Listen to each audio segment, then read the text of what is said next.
নমস্কার। স্বরচিত কবিতা আবৃত্তি। কবিতা বিলম্বিত বোধোদয়, কুমুদ চক্রবর্তী।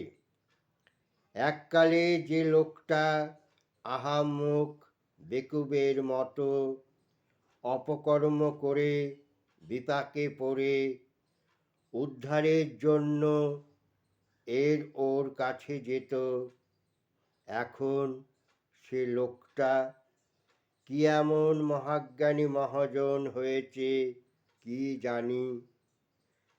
সময় সুযোগ পেলে অন্যেরে সাহস যোগায়, নীতি কথা শোনায়, জ্ঞান দেয়।